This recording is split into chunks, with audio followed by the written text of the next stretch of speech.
आज की कहानी का नाम है गरीब किसान की ईमानदारी। एक बार की बात है, किसी गांव में एक गरीब किसान अपने पत्नी और दो बच्चों के साथ रहता था। वह काफी गरीब था। उसके पास थोड़ी सी जमीन थी, जिसमें बहुत ही कम मात्रा में फसल हो पाती थी, जिस कारण से उस गरीब किसान का गुजारा किसी तरह से चल पाता था। लेकिन वह किसान गरीब जरूर था, लेकिन वह बहुत ही ईमानदार था। कभी भी वह गलत तरीके से पैसे कमाने के बारे में नहीं सोचता था। किसान के बच्चे छोटे थे, जिस कारण से किसान को उनके पालन पोषण की भी चिंता हमेशा सताती रहती थी, जिस कारण से गरीब किसान और पत्नी हमेशा चिंतित रहते थे। गरीब किसान अपनी पत्नी के साथ अपने खेत में खूब मेहनत करता था, लेकिन उसके मन मुताबिक उतना फसल नहीं हो पाता था कि उसके परिवार का गुजारा हो सके। कभी कभी ऐसा भी वक्त आता था कि उस गरीब किसान के पास खाने के अन्न भी नहीं होते थे।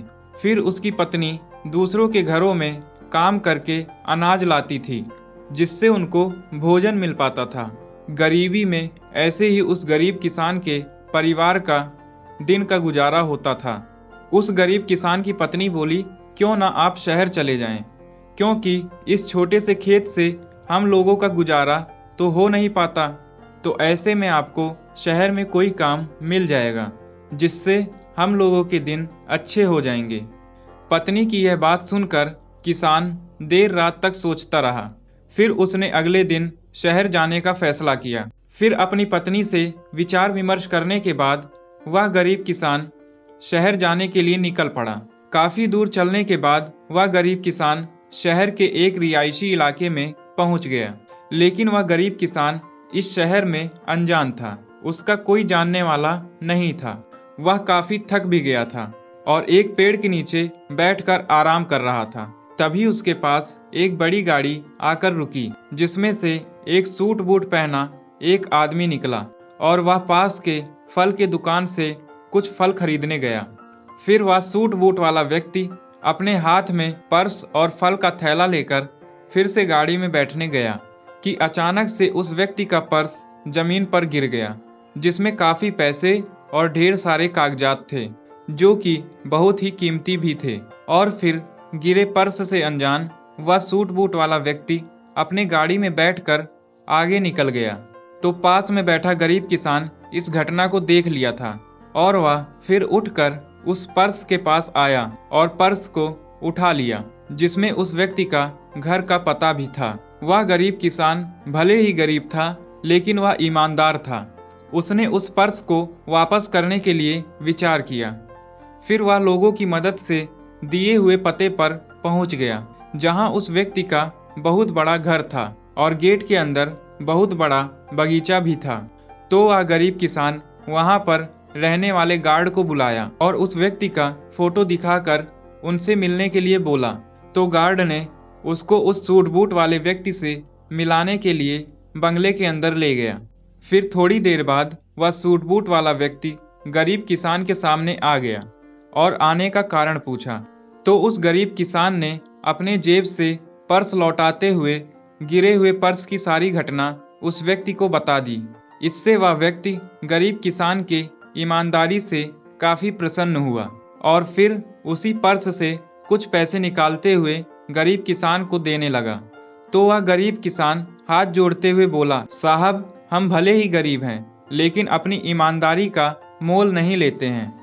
अगर देना ही है तो हम इस शहर में अनजान हैं और पहली बार आए हैं। इस शहर में हमारा कोई जानने वाला नहीं है। अगर कुछ देना ही है तो आप हमें कोई काम ही दिला दें, तो आपका बहुत बड़ा एहसान होगा।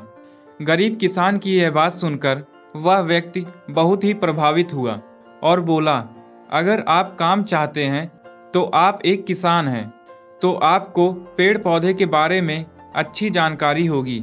तो चाहो तो आप हमारे इस बगीचे के लिए माली के रूप में काम कर सकते हो, जहां पर आपको अच्छी पगार के साथ साथ यहीं रहने के लिए कमरा और खाना भी मिल जाएगा। अगर आप चाहो तो यहाँ काम कर सकते हो। गरीब किसान उस व्यक्ति की बात सुनकर वहाँ काम करने के लिए राजी हो गया। इस तरह ईमानदारी के चलते उस गरीब किसान को अनजान शहर में भी अच्छा काम मिल गया और फिर धीरे धीरे उस गरीब किसान के परिवार के दिन भी सुधरने लगे। इस कहानी से हमें यह शिक्षा मिलती है कि भले ही हम चाहे कितने भी गरीब क्यों ना हो, लेकिन हमें कभी भी अपनी ईमानदारी नहीं छोड़नी चाहिए, क्योंकि अगर कुछ चंद पैसों का लालच करके गरीब किसान उस पर्स को अपने पास रख लेता तो उसे उस समय तो कुछ पैसे मिल जाते, लेकिन उसे काम नहीं मिलता। फिर उसे अपने लालच के चलते दर बदर ठोकरें खाने को मिलती। तो हमें भी अपने जीवन में कभी भी लालच नहीं करनी चाहिए। जो हमारे पास ईमानदारी का गुण है, अगर उसके साथ भी जीवन जीते हैं तो हमारे साथ हमेशा अच्छा ही होगा। इसी सोच के साथ अपने जीवन में आगे बढ़ना चाहिए, तभी एक सुखपूर्वक शांति का जीवन जी सकते हैं।